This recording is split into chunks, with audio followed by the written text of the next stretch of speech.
Men know what they want, and I have further evidence to support my claim today. This is coming from the story of a professional boxer. This is how he met his wife. Now, mind you, this is before he had, this is after he had a couple of failed relationships and tumultuous times. So, Marcia is the person that introduced him to his wife.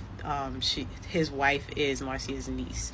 So, Marcia did great things for me. I'm saying Marcia, it's probably Marcia, did great things for me, but the best thing she ever did for me was introduce me to her niece Raquel.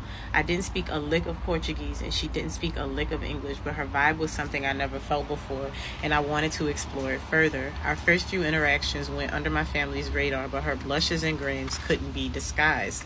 When she left for Brazil, a piece of me went with her. Mind you, this is somebody he did not know very well. He had just met this woman, but he knew that's who he wanted to be his wife. We weren't in a relationship, but my feelings were so strong for her that I would joke around with other people and tell them my girlfriend was in Brazil. Not even in a relationship, he claiming this woman. Since childhood, I envisioned marrying a Brazilian woman. Your subconscious is the most fruitful place to plant something. And we're not going to get on her about that because people have their preferences. Moving on. I knew what I envisioned for a wife, but my family didn't. Several months after Raquel's visit, I discovered that she could only return under certain stipulations. Being married was one of them. My family didn't know how I felt about Raquel at this point. She felt like the potential woman of my dreams, but during that time frame, they saw her as a girl that I barely knew. At that age, she was still learning herself, but I had confidence about the woman she would evolve into. Again, he don't know a whole bunch about this woman. He just know this who I want to marry, and I see the potential. Marcia told me to give it some time to decide if I wanted to marry her, but I didn't need much. He said he did not need much time. My mind was already made up. We were at Justice of the Peace, exchanging vows before anyone in my family knew.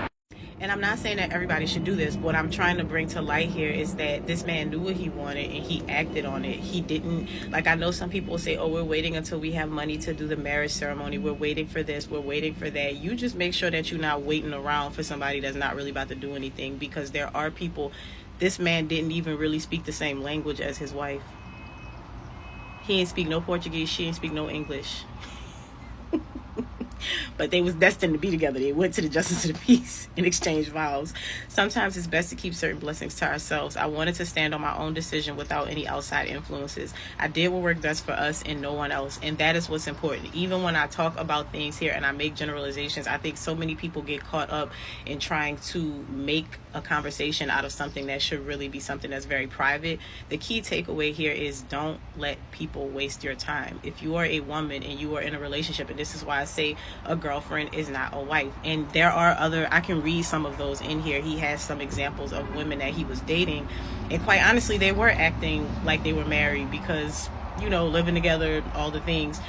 But he knew that a stipulation for this woman to return and to stay was that she needed to be married. He knew he wanted to marry her. He wasted no time. He didn't let anything get in the way. He didn't say, I don't know, we got to figure out this language thing. I got to figure out that they figured it out. He didn't have a whole bunch. She didn't have a whole bunch. They made a decision and they got married. And I just feel like sometimes we overcomplicate things. We make it seem like, and I'm not one to say everybody needs to rush into a relationship, because sometimes there are things that are happening. Sometimes it makes sense. I'm in medical school, he's in law school, we don't want to get married right now, but we are exclusively seeing each other, and when we finish, then yes, maybe we want to get married. I'm not saying you have to jump on it, but what I'm saying is too many women end up in situations where you're waiting, and we're just trying to get to know each other, but while you're getting to know each other, you're getting to know everything else about each other, including the insides of each other. And then what happens when it's 10 years later and y'all still not married? Like, don't waste your time like that. These men know what they want. And you have to also understand that it's okay if the man doesn't want you. That doesn't mean that something's wrong with you. But anyway, I'm reading this. That's not the entirety of this story. That's just a part that stood out to me. It's stories and lessons from Regis Prograis.